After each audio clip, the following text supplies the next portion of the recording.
Petite résolution d'exercice de l'étude de l'amortissement du son par viscosité. Donc là, on va commencer d'abord par voir un peu tout ce qui se passe, voir un peu tout ça. Alors, pour l'étude de la propagation, hop, on va prendre ici une couleur. On pose PM, pression de notre plane sonore, donc on pose la pression au sein du fluide comme étant P0 plus P1, normal, la masse volumique comme étant mu0 pour x1, P0 la pression du fluide au repos, mu0 sa masse volumique au repos. On appelle V de x de t le champ de vitesse dans le fluide, donc le champ de vitesse V de x de t, V est donc orienté comme ceci, et dépend de x et de t. Voilà, le champ de vitesse dans le fluide. On tient compte des effets de viscosité du fluide. Dans le cas d'un fluide incompressible, la densité volumique de force s'écrit comme ceci. Donc on a le terme ici habituel de coefficient de viscosité, mais on rajoute ici un terme de deuxième degré, de seconde de coefficient de viscosité. On appelle N la viscosité dynamique du fluide, et θ un coefficient appelé second coefficient de viscosité. On admet que si Z est un nombre complexe de modules inférieur à 1, alors on a ici l'expression d'un développement limité. On reparle ici de ça et d'un Z d'un nombre complexe. Donc on va certainement s'en servir à un moment ou à un autre. Petit 1, établir l'équation de propagation de la surpression dans le fluide et commenter. Donc là, on va considérer le fluide en une dimension dans un tube, entre x et dx, un petit tube, avec la pression définie telle que avant, et les approximations acoustiques, qui dit que la pression 1, la petite variation de pression ici, est très inférieure à la pression dans le fluide quand il est stationnaire, et pareil pour la variation de masse volumique U1, qui est très petite devant la masse volumique du fluide à l'état stationnaire. Donc ça, ce sont des approximations dont on va se servir pour obtenir l'équation de propagation. Donc question 1. L'équation de propagation. Hop. Donc là d'abord, ce qu'on va faire, c'est qu'on va invoquer le principe de conservation de la masse.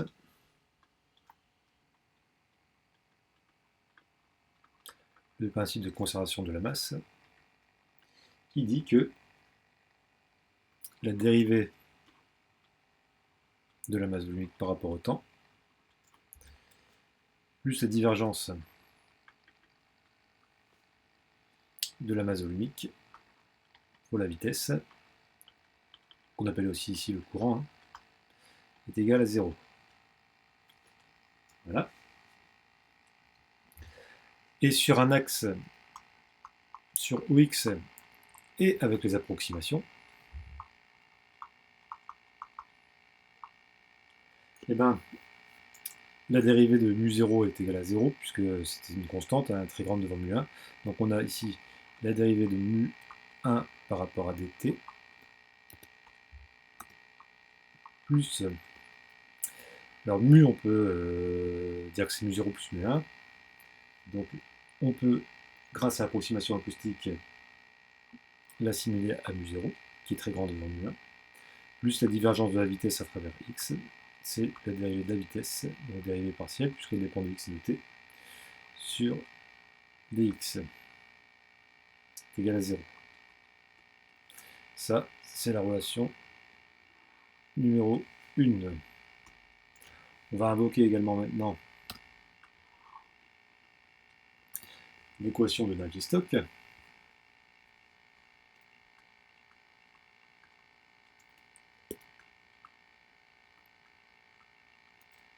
Ainsi, qui dit que mu dv sur dt plus v point grade de v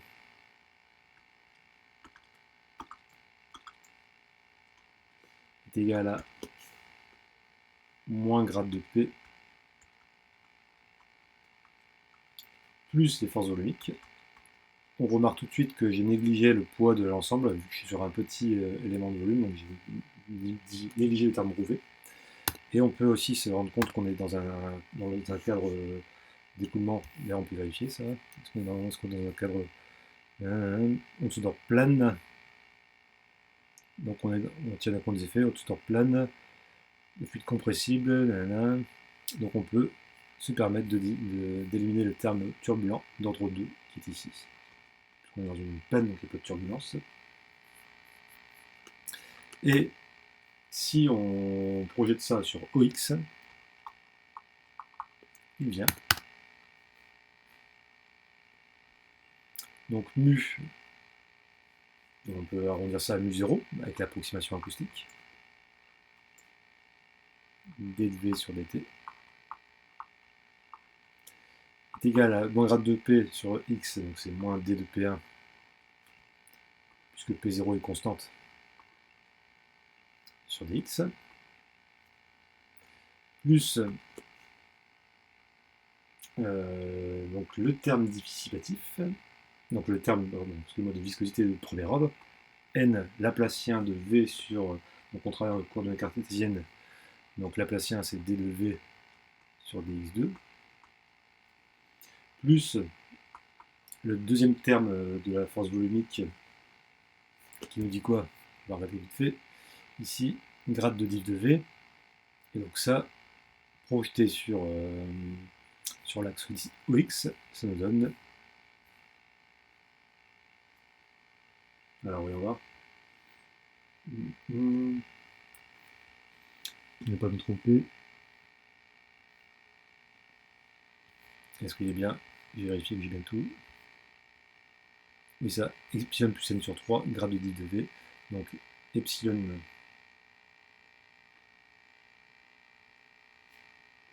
plus 4n sur 3,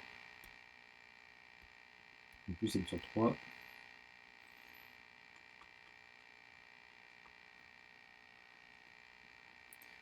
d de v, donc carré, sur dx carré, par ici. Et on remarque ici qu'on peut mettre en facteur tout ça. On peut mettre en facteur tout ça. On peut mettre en facteur de d de x carré. Ce qui vient de ce fait. Ici, il y a un n qui va se mettre en facteur. Donc ici, on obtient 4n plus 3. 4n sur 3, pardon.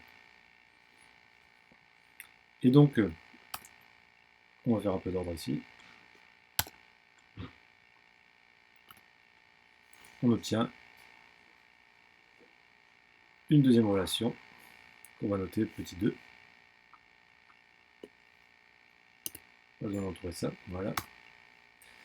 Ici c'est P1. Donc on a bien une relation en fonction de dx, dt, u1, dv. Ici on a dv, dp, dv, dx2. Donc on aimerait bien s'affranchir par exemple de soit mu, soit la masse volumique, soit la vitesse, soit p. Donc soit d'une 3, parce qu'on a 3 grandeurs, et ici on a dv d'ailleurs, donc on aimerait bien s'affranchir de p ou de mu. On a deux équations, donc on aimerait bien s'affranchir de une des grandeurs. Pour ça, la solution, c'est d'utiliser le terme de compressibilité isentropique.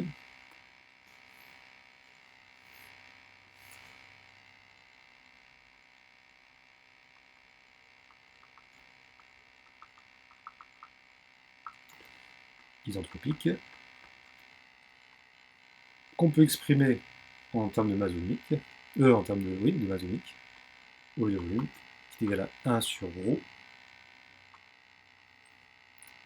fois d de ρ sur d de p, et avec l'approximation acoustique, on peut dire que c'était 1 sur mu 0 d de ρ1 sur d de p1. Et donc, on peut donc exprimer, cette fois-ci on va s'affranchir de mu 0, tiens. On peut dire que, enfin de la masse volumique, d de mu 1 est égal à xs fois mu 0 fois d de p1.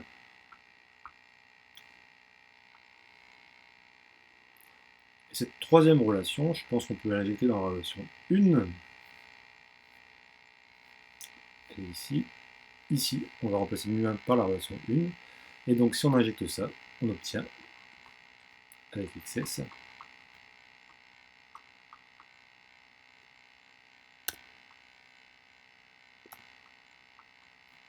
on obtient xs d de p1 sur dt. Les mu0 se simplifient, plus d de v sur dx égale à 0. Donc là, on obtient la relation 1',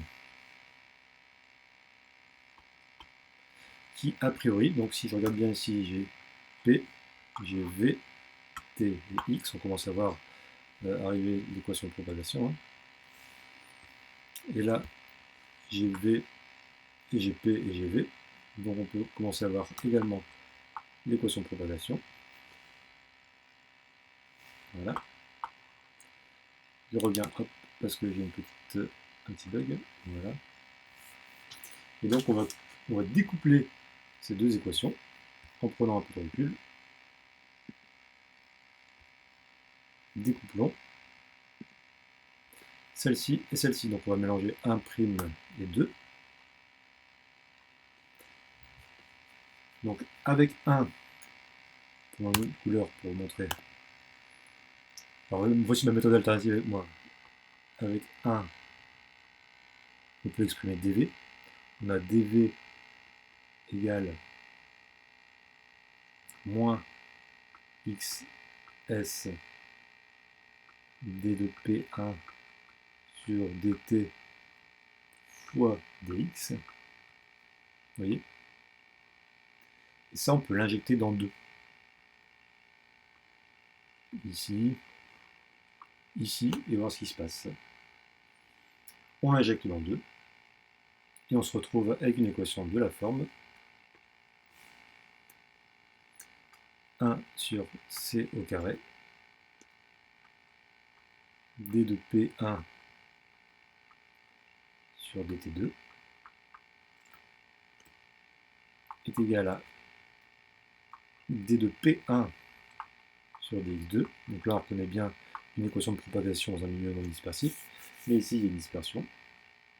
Plus le terme xs fois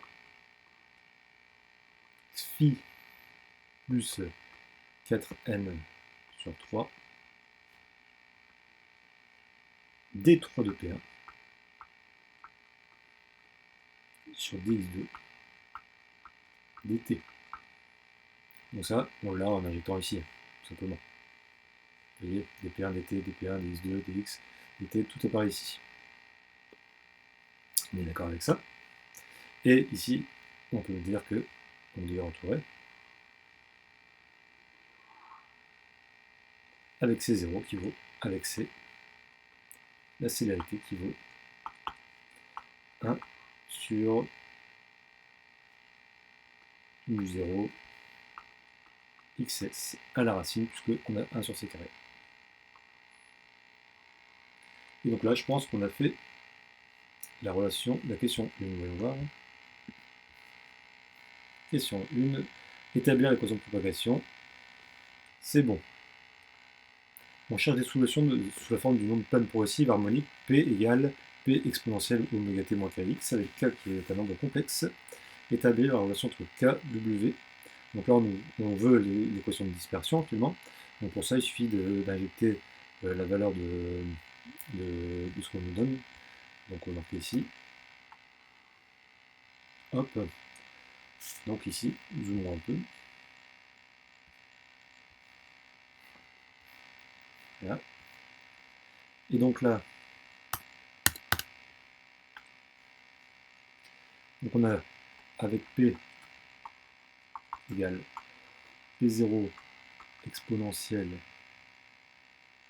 I oméga t moins kx. Donc là, on a l'expression d'une onde progressive. On l'injecte là-dedans. On dérive. Alors je rappelle que la dérivée d'un complexe c'est oméga. On sort les oméga, on sort les k. Et il vient.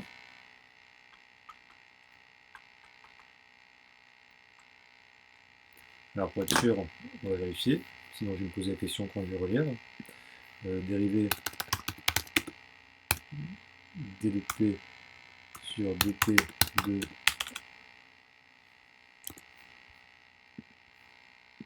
avec p égale p0 exponentielle oméga t moins k x. Donc on revient à la dérivée de p. Voilà, et ben on est d'accord que c'est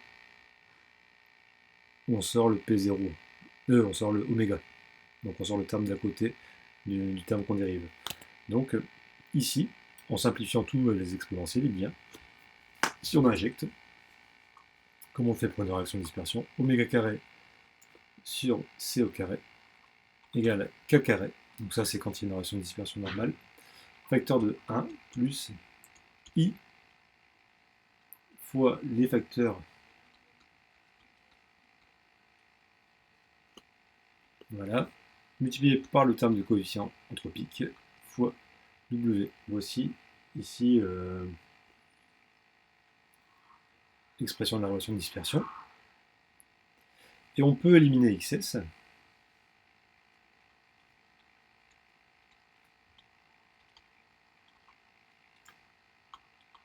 Avec l'expression de la vitesse qui vaut 1 sur mu0 xs. Et donc il y a, si on injecte ça, oméga carré sur c au carré est égal à k carré, facteur de 1 plus i epsilon 4n sur 3 oméga mu0 point c au carré. Alors on fait ça parce qu'on n'a pas la valeur de xs dans l'énoncé.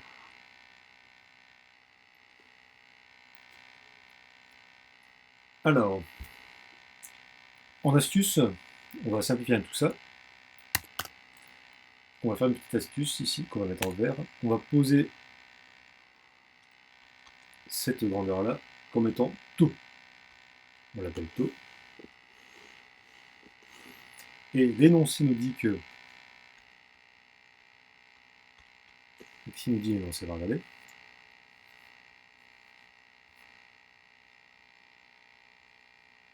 Donc là on a établi. Là donc on va chercher K. L'énoncé nous dit que sigma, enfin que psi là égale 3n. Vous voyez? Donc on a la valeur de mu0, c'est 0 et n. Voilà pourquoi on s'est astreint à éliminer le coefficient de compressibilité isentropique. Et donc, convenons à nos moutons, ici, si on a taux qui vaut ça,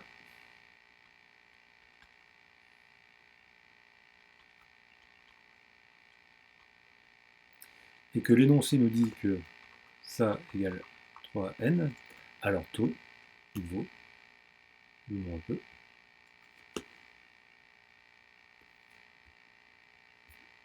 voilà, taux vaut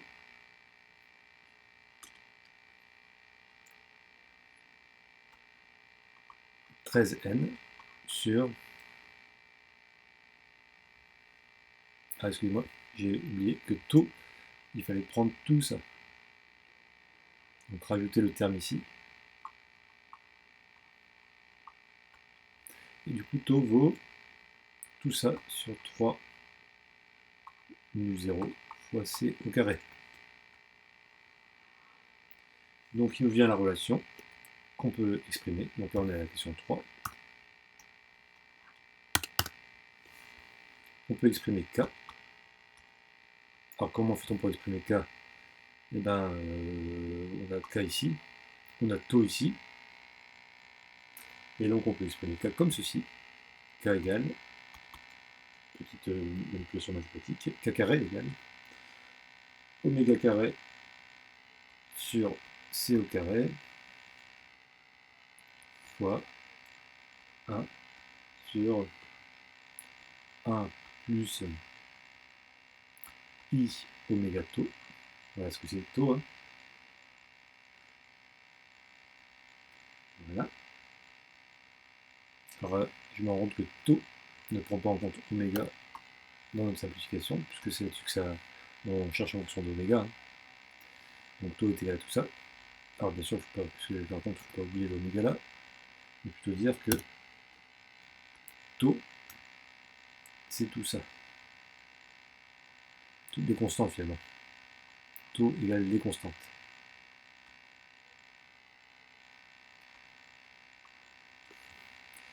Et donc là, on peut éliminer les carrés. On se retrouve ici, de ce fait, avec une puissance 1,5, et on se rappelle qu'on nous a donné le développement limité d'une puissance 1,5. Donc avec un développement limité donné dans l'énoncé, je relance. Donc avec un développement limité donné dans l'énoncé, hop, on a K qui vaut oméga sur C, on a simplifié les carrés, fois 1 moins I, moins parce qu'on a passé au numérateur, oméga T sur 2. Et donc on se retrouve ici avec un vecteur d'onde qui possède deux parties, une partie réelle et une partie imaginaire. Donc on a la dispersion,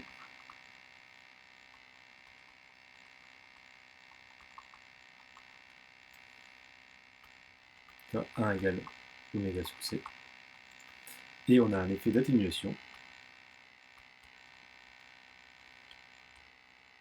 Alors ça c'est la relation de dispersion, hein. K2 qui vaut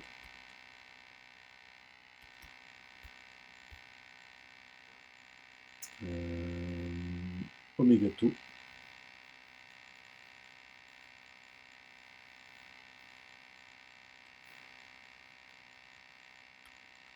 sur 2C au carré. Alors comment fait-on pour trouver K2? C'est le module du nombre complexe. Voilà. Donc on prend le module du nombre complexe avec K qui vaut K1 plus I K2. On remarque ça, hein. On prend le module de ça et on tombe là-dessus. L'essai se simplifie. On n'oublie pas le carré. Ici. Donc là, on a pris le module du nombre complexe. Voilà.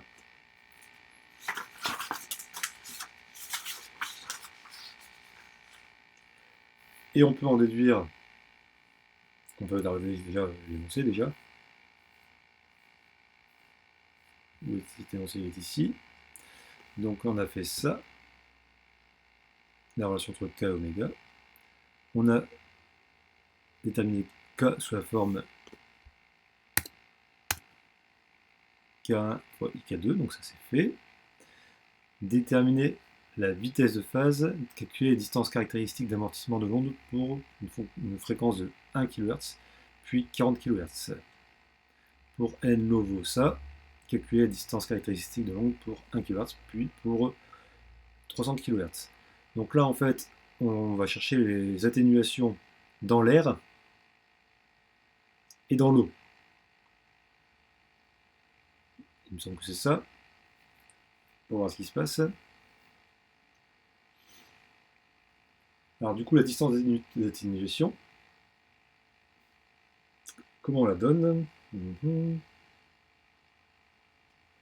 Alors, on nous demande la vitesse de phase et la distance d'amortissement.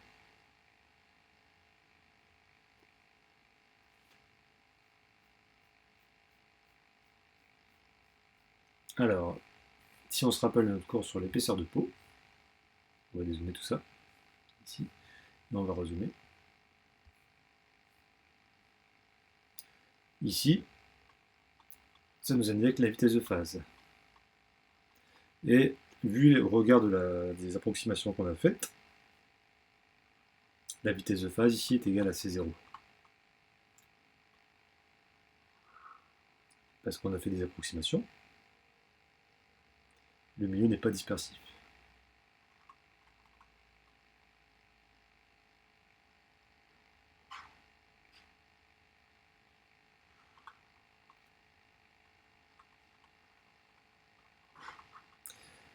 Pour l'atténuation, je rappelle que l'atténuation, dans le cadre d'une épaisseur de peau, on fait la vidéo sur l'épaisseur de peau, c'était égal à Z sur tau.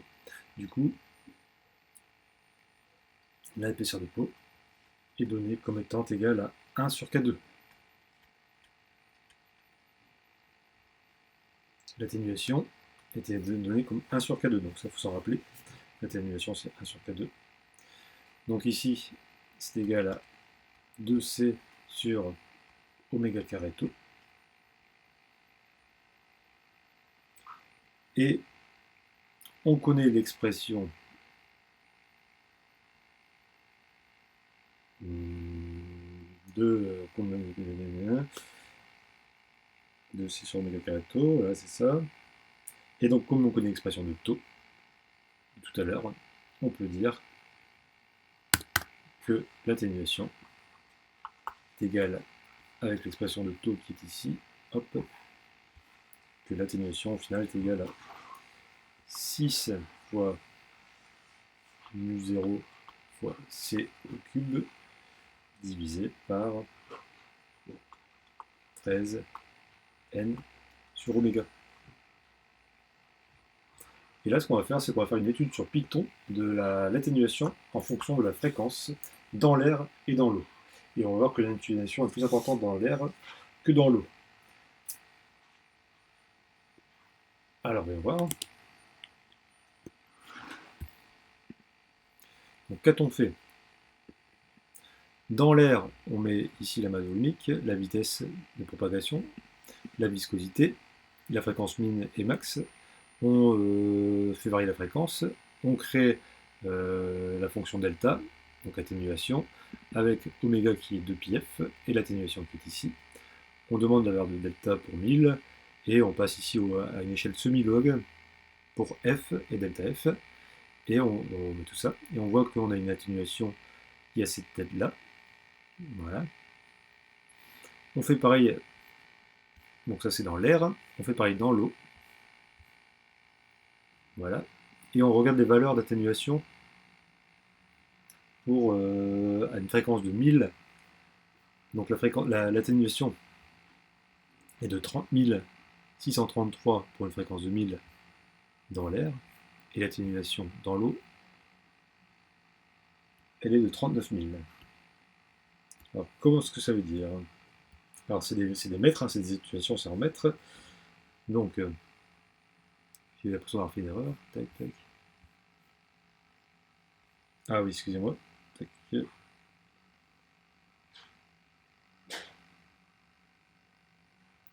Donc dans l'eau, on devrait avoir 32 km et dans l'air, on devrait avoir 30 km. Alors dans l'air, on a bien 30 km, mais dans l'eau, j'ai l'impression de m'être trompé quelque part.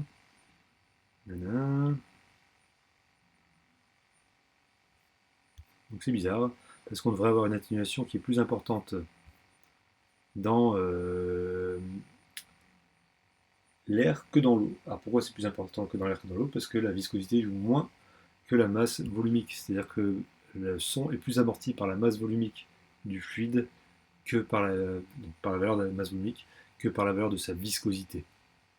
Alors pourquoi ici ça ne me fait pas 1,2 kg par mètre cube dans l'air et là 1000 kg par mètre cube. Tac.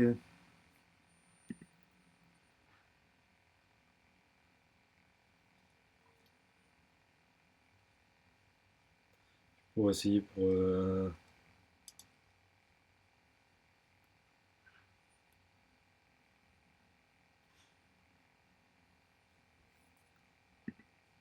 1000 kg par mètre cube dans l'eau. Pourtant j'ai tout mis bien.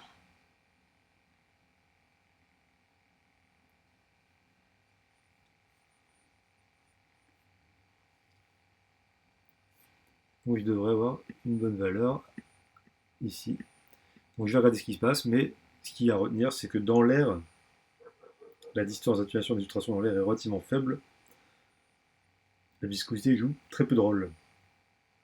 C'est les obstacles rencontrés par l'onde qui sont responsables de l'atténuation du son dans la viscosité dans l'air, alors que dans l'eau, la viscosité, la distance d'atténuation est plus élevée dans l'eau. Donc on voit bien que c'est un effet de la masse volumique et non pas de la viscosité.